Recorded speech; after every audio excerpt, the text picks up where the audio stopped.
Hello everyone, আসসালামু আলাইকুম। আপনারা সবাই কেমন আছেন? আশা করি সবাই অনেক ভালো আছেন। আমি আজকে আপনাদেরকে আলুর একটা রেসিপি করে দেখাবো। রেসিপিটা খেতে এতটাই মজা যে আপনারা একবার না খেলে বুঝবেনই না। প্রথমে আমি আলুটা কীভাবে কেটে নিয়েছি দেখে অবশ্যই আপনারা বুঝতে পারতেছেন।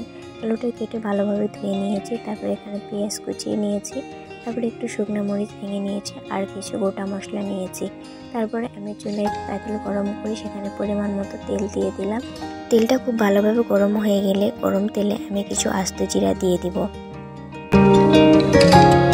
তারপরে আমি এখানে কিছু গোটা মশলা দিয়ে দিলাম। তারপর যেগুলো মরিচ ভেঙে রেখে দিয়েছিলাম সেগুলোকে এখন আমি তেলে দিয়ে দেব।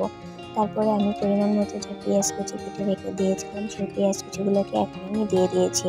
পেঁয়াজ কুচি দেওয়ার পর আমি ভালোভাবে পেঁয়াজ আর মশলাগুলোকে ভেজে নেব লাল লাল করে।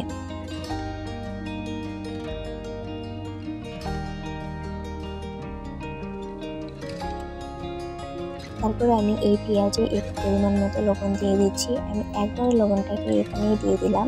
পেঁয়াজে লবণ দিলে কিন্তু পেঁয়াজ খুব তাড়াতাড়ি ভাজা হয়ে যায়, যার কারণে আমি এখানে লবণ দিয়ে দিয়েছি।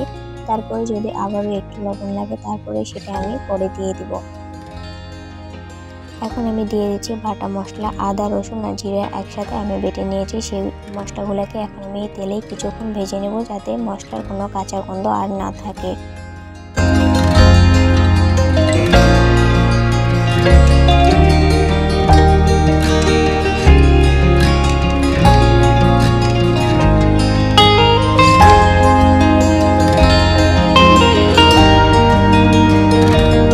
পেঁয়াজগুলো আমার খুব ভালোভাবে ভাজা হয়ে গিয়েছে। এই পর্যায়ে আমি আলুগুলোকে দিয়ে দেব।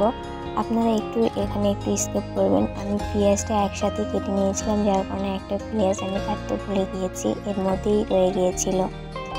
এখন আমি একটু নেড়েচেড়ে ভালোভাবে তেলের সাথে আলুগুলোকে খুব ভালোভাবে মিশিয়ে নেব।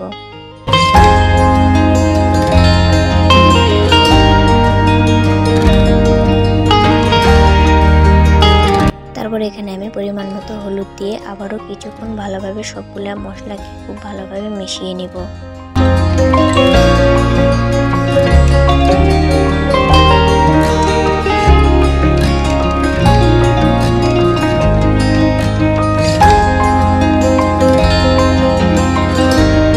দেখতে পাচ্ছেন মশলাগুলোকে খুব ভালোভাবে মিশিয়ে নিয়েছি। এ পর্যায়ে আমি পরিমাণ মতো পানি দিয়ে দিব। এক পানিতেই আমি রান্নাটা শেষ করব। এখানে খুব বেশি পানি আমি ব্যবহার করব না। আলুটা সিদ্ধ হওয়ার জন্য যেটুকু পানি প্রয়োজন আমি সেটুকু পানি দিয়ে দিয়েছি। দেখতে পাচ্ছেন আমার তরকারিতে বলক উঠে গিয়েছে আর তরকারিতে পানিটা অনেকটা শুকিয়ে গিয়েছে। এখন আমি নেড়েচেড়ে তরকারিটাকে নামিয়ে নেব। এই যে দেখতে পাচ্ছেন আর একটু কিছুক্ষণ সময় নিয়ে আমি নেড়েচেড়ে নিয়েছি। এখন আমার তরকারিটা রান্না করা হয়ে গিয়েছে। কেমন হয়েছে অবশ্যই আমাকে কমেন্ট করে জানাবেন। আর আজকের ভিডিও ছিল এ পর্যন্তই। সবাই ভালো থাকবেন। আল্লাহ হাফেজ।